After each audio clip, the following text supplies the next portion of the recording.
तो इस वक्त दुनिया में एक बार फिर से बड़ी हलचल मच गई है और इस हलचल ने एक प्रश्न खड़ा कर दिया है कि आखिर कब तक ऐसे चलेगा। इजराइल के यहूदी समुदाय के ऊपर ऑस्ट्रेलिया में एक बड़ा हमला हुआ है। इस हमले ने झकझोर कर रख दिया है लोगों को, क्योंकि जिस तरीके से ये हमला हुआ है, ये हमला याद दिलाता है कि हमास ने किस तरीके से 7 अक्टूबर को इजरायलियों के ऊपर कहर ढाया था। जानेंगे क्या हुआ है, जिसके बाद इजराइल के रक्षा मंत्री, इजराइल के विदेश मंत्री, इजराइल के एम्बेसडर सब बहुत ही गुस्से में हैं। उन्होंने ऑस्ट्रेलिया की सरकार को दोष देना भी शुरू कर दिया है और भारत के लिए भी ये एक अलर्ट होने वाली बात है। जियोपॉलिटिक्स में बहुत कुछ चल रहा है। हमेशा की तरह वर्ल्ड मिरर के इस एपिसोड में जानने को मिलेगा बहुत कुछ। आइए जानते हैं इन खबरों को विस्तार से। अचानक से बॉन्डी बीच ऑस्ट्रेलिया का, जहां पर पहले से लोग प्लान करते हैं कि हनुक्का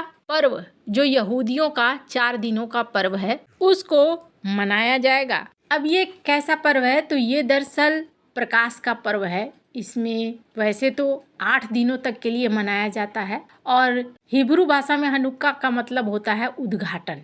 इस साल हनुक्का 14 दिसंबर की शाम से शुरू होकर 22 दिसंबर की शाम तक मनाया जाएगा। ये हिब्रू कैलेंडर के अनुसार शुरू होता है। स्क्रीन पर कुछ तस्वीरें देख रहे हैं। लोग इस तरीके से हर रात एक एक्स्ट्रा मोमबत्ती जलाया जाता है और इसके लिए खास तौर पर इस तरीके के मोमबत्ती स्टैंड बने होते हैं। 8 मोमबत्तियां चमत्कार के लिए और 9वीं दूसरों को जलाने के लिए है। इसमें तेल में तले व्यंजन खाए जाते हैं। तेल के चमत्कार के याद में आलू के पैनकेक बनाए जाते हैं, जेली भरे डोनट्स खाए जाते हैं और भी कई तरह की चीज़ें इसमें होती है।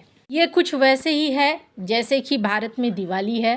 डॉक्टर एस जयशंकर ने हाल ही में इसकी शुभकामनाएं भी दी, स्क्रीन पर आप देख सकते हैं। लेकिन इसके पहले ही दिन ऑस्ट्रेलिया में एक बड़ा कांड हो गया है। दरअसल ऑस्ट्रेलिया के सिडनी के बॉन्डी बीच में हनुक्का उत्सव की तैयारियां चल रही थी और इसका पहला दिन था। इसी बीच अचानक से यहाँ पर 2 ऐसे आतंकी आ जाते हैं जो यहूदी समुदाय के ऊपर हमला करने लगे। यहाँ करीब 2000 लोग थे जो पर्व का पहला दिया जलाने के लिए जमा हुए थे। अब इस गोलीबारी में कहा जा रहा है, जो वहाँ की रिपोर्टें हैं, कि 10 लोगों की मौत हो चुकी है, जबकि कई लोग गंभीर रूप से घायल हुए हैं। घटना के तुरंत बाद पुलिस ने इलाके को घेर लिया। 2 संदिग्धों को भी पकड़ा है। पुलिस ने वैसे तो लोगों को कहा कि आप इलाके से दूर रहिए, पर ये कुछ वीडियो हैं, स्क्रीन पर आप देख सकते हैं लोग किस तरीके से भाग रहे हैं इस बीच से। हालांकि ये एक वीडियो बहुत ज़्यादा चर्चा में आ रहा है। ये वीडियो उस हीरो का है जिसने एक आतंकी से उसके राइफल छीने। खैर, जो लोग वहाँ थे वो बता रहे हैं कि घटनास्थल के आसपास पूरी तरीके से लॉकडाउन जैसी स्थिति बन गई। आपातकालीन सेवाएं मौके पर पहुंच गई है। लेकिन इन सब के बीच में सबसे बड़ी चीज ये है कि गुस्सा फूटा है इजराइल की तरफ से ऑस्ट्रेलिया के ऊपर। इन्होंने एक ट्वीट की है, स्क्रीन पर आप देख सकते। गिदोन सार, जो कि इनके विदेश मंत्री हैं, इन्होंने हिब्रू में नहीं बल्कि अंग्रेजी भाषा में लिखा और इन्होंने लिखा कि सिडनी में समारोह के दौरान हुई गोलीबारी से वो स्तब्ध हैं और ये सब कुछ इसलिए हो रहा है क्योंकि ऑस्ट्रेलिया में यहूदी विरोधी हिंसा लगातार बढ़ता जा रहा है। इन्होंने दावा किया कि कुछ दिन पहले ही ऐसे नारे लगाए जा रहे थे ऑस्ट्रेलिया में जो यहूदी विरोधी थे और इन नारों का अनदेखा किया गया। वही आज खतरनाक हकीकत बनकर सामने आ रहे हैं। उन्होंने कहा कि ऑस्ट्रेलियाई सरकार को पहले से मिल रहे चेतावनी संकेतों के बावजूद समय रहते ठोस कदम नहीं उठाए गए। इसी क्रम में ये भी देखने को मिला कि इजराइल के राष्ट्रीय सुरक्षा मंत्री इतामार बेन ग्वियर ने भी बड़ी कड़ी टिप्पणी की। उनका कहना है कि बॉन्डी बीच पर हुए इस हमले की जड़ में फिलिस्तीन को स्वतंत्र राष्ट्र के रूप में मान्यता देने की नीति भी है। उन्होंने आरोप लगाया कि हनुक्का समारोह में हुई सामूहिक गोलीबारी के बाद ऑस्ट्रेलिया सरकार का ये फैसला जिम्मेदार है। मतलब क्या है? साधारण भाषा में ये समझिए कि सितंबर महीने में जब वोटिंग हो रही थी तो ऑस्ट्रेलिया उन देशों में शामिल था जिन्होंने फिलिस्तीनी राज्य को मान्यता देने की बात कही।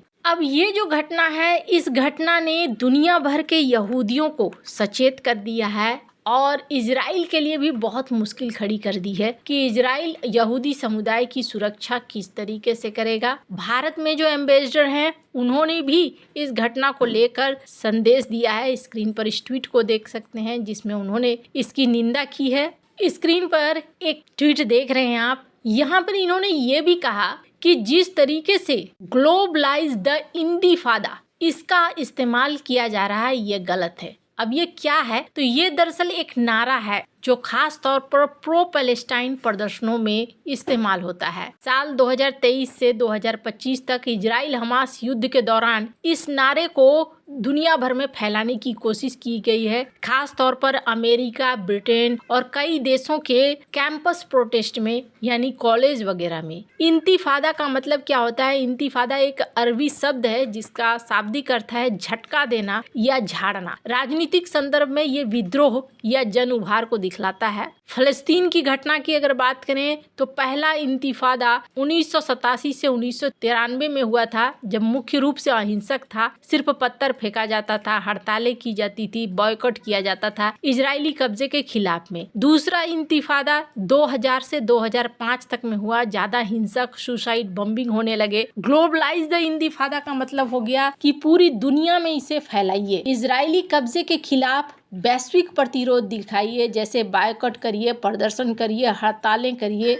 इजराइल का कहना है कि ये हिंसा का वैश्विक आह्वान है, क्योंकि इंतिफादा यानी खासकर दूसरों को इस तरीके से उकसाया जाता है यहूदी विरोध में। खैर, अब ये तो रही बात कि इजराइल के खिलाफ में इस तरीके के हमले हो रहे हैं। वहीं इजराइल अपने काम में भी लगा हुआ है। स्क्रीन पर आप देख सकते हैं इजराइल की तरफ से एक वीडियो रिलीज किया गया है। अब इस वीडियो में आप देख सकते हैं कैसे इजराइल की तरफ से इजराइल की सेना ने एक गाड़ी को उड़ा दिया। अब इस गाड़ी में कौन था? इस गाड़ी में कहा जा रहा है राज साद था। ये कौन था? ये हमास के मिलिट्री विंग का हेड ऑफ वेपन्स प्रोडक्शन था, जो 7 अक्टूबर के हमले के लिए कहा जा रहा है पूरी तरीके से आर्किटेक्ट की तरह जिम्मेदार। ये एक नेता था। हमास के धीरे धीरे सारे टॉप के लीडरों को हटा रहा है इजराइल।